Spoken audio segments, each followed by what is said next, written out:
শীত কিন্তু যাই যাই করেও মোটেই যাচ্ছে না।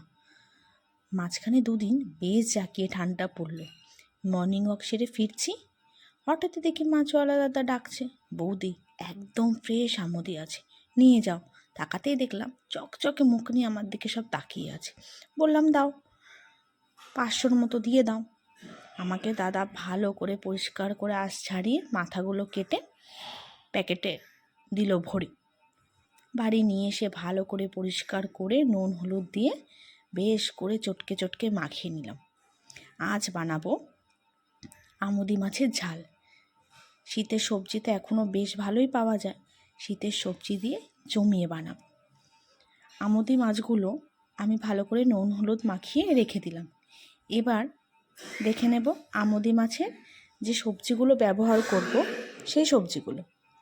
নিয়ে নিয়েছি পেঁয়াজ কুচি, নিয়ে নিয়েছি টমেটো কুচি, আর বেগুন লম্বা লম্বা করে কেটে নিয়েছি, আর নিয়েছি কিছুটা আলু কুচি, চেরা কাঁচা লঙ্কা আর পেঁয়াজ পাতা। এই পেঁয়াজ পাতা দিলে কিন্তু দারুণ স্বাদ হয়। আর যেটা লাগবে সেটা হচ্ছে ধনে পাতা। আগে প্রথমেই মাছগুলো ভেজে নেব। কড়াই বসিয়ে দিয়েছি, সর্ষের তেল দিয়ে দিলাম। তেল গরম হলে মাছগুলোকে ছেড়ে দেব। একবারে সবগুলো দেওয়া যাবে না, অল্প অল্প করে ভাজতে হবে। এই মাছ খুব নরম তো, তাই ধীরে ধীরে করে যখনই শক্ত হয়ে যাবে তখনই উল্টো পিঠ করতে হবে, নাহলে কিন্তু পুরো লেগে যাবে। ধীরে ধীরে মাছগুলোকে ভাজবো।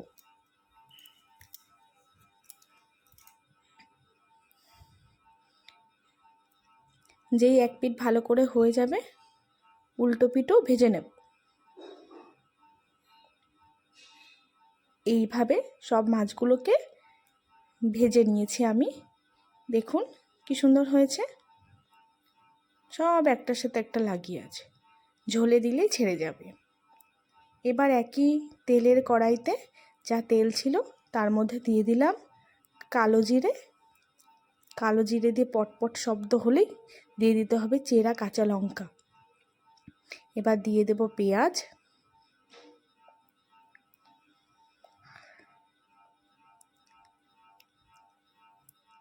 দিয়ে দিলাম একটু নুন, দিয়ে দিল আলু।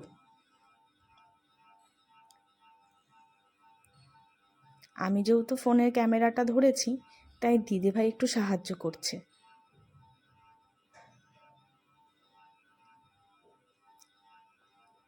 আলু আর পেঁয়াজটা মোটামুটি ভাজা হয়ে গেলে এবার ওই একই তেলের মধ্যে দিয়ে দেব টমেটোগুলো। টমেটোগুলো আরেকটু নাড়াচাড়া করে এবার দিয়ে দেব বেগুনগুলো। বেগুনগুলো দিয়ে আবারও ভালো করে নাড়তে হবে যাতে সবজিটা ভালো করে ভাজা ভাজা হয়ে যায়।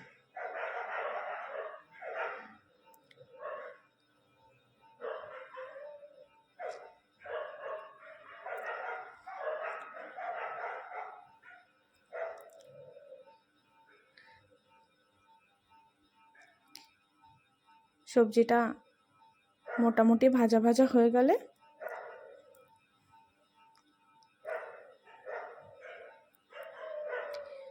গ্যাসের আগুনটা একটু কমিয়ে দিয়ে এবার দিয়ে দেব পেঁয়াজ পাতা। শীতে কিন্তু যে কোনো চচ্চড়িতে পেঁয়াজ পাতা কিন্তু ভীষণ ভালো লাগে। পেঁয়াজ পাতাটা দিয়েও ভালো করে নাড়াচাড়া করতে হবে।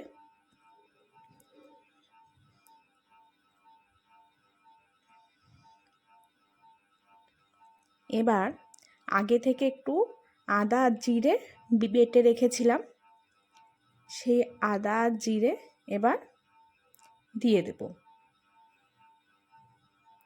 তার আগে দিয়ে দেব 1 চামচ হলুদ,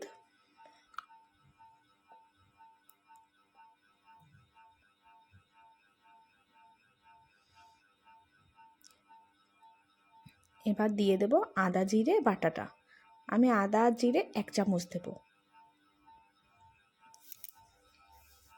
আমি খুব বেশি রিচ করব না, যেহেতু শীতের সবজি আর সাথে ধনেপাতা থাকবে, ওতেই টেস্ট হয়ে যাবে, তাই আমি একটু হালকাই রাখবো।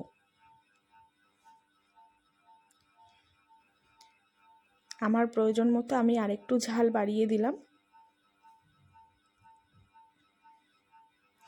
আপনারা ঝালটা নিজের ইচ্ছা মতোই দেবেন। দিদিভাই বললো আরেকটু হলুদ লাগবে, তাই একটু হলুদও দিয়ে দিল। আর মোটামুটি যখন মাখা মাখা হয়ে আসবে তখন এর মধ্যে জল দিতে হবে। ভালো করে নেড়ে চেড়ে মশলাটা গায়ে মাখিয়ে নিতে হবে। এবার জল দিয়ে দিতে হবে। কেউ যদি মনে করেন একটু ঝোল বেশি রাখবেন তাহলে একটু জল বেশি দেবেন, আর কেউ যদি মনে করেন একটু মাখা মাখা রাখবেন তো আন্দাজ মতো আমি ওই হাফ মগের মতো জল দিয়েছি, যেহেতু আমি একটু মাখা মাখা রাখবো।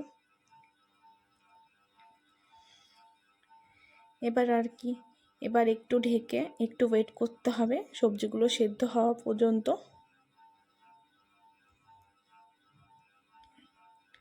সবজি সেদ্ধ হয়ে এলে এবার মাছগুলো দিয়ে দেব।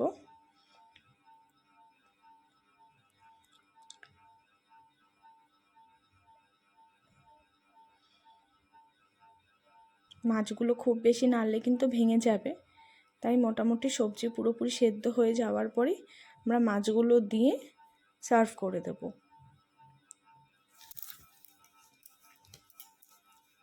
এটা গরম ভাতে এত ভালো লাগে খেতে যে শুধুমাত্র আমুদি মাছ দিয়েই সব ভাত খাওয়া হয়ে যায়। এবার আমি স্বাদের জন্য সামান্য একটু চিনি দিয়ে দেব, যেহেতু টমেটো দেওয়া নুন মিষ্টির ব্যালেন্সটা হবার জন্য। এবার আমি একটা আলু তুলে নিয়ে দেখব যা সেদ্ধ হয়েছে কিনা।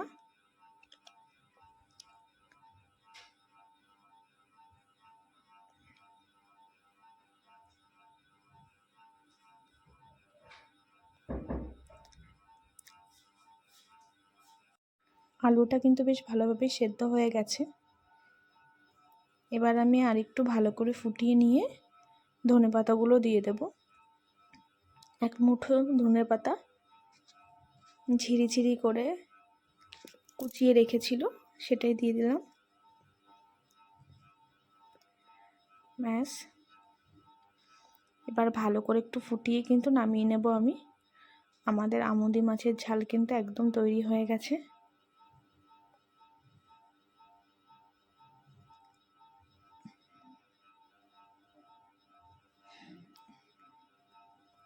দেখুন আমি একটা প্লেটে ঢেলে নিয়েছি, কত সুন্দর হয়েছে। আমি কোনো লঙ্কার গুঁড়ো দিইনি, কাশ্মীরি লঙ্কা দিইনি, শুকনো লঙ্কা দিইনি, কিন্তু তবুও এত সুন্দর রং এসছে আর তেমনই সুন্দর গন্ধ। আপনারা খেয়ে আমাকে জানাবেন কেমন লাগলো। ধন্যবাদ।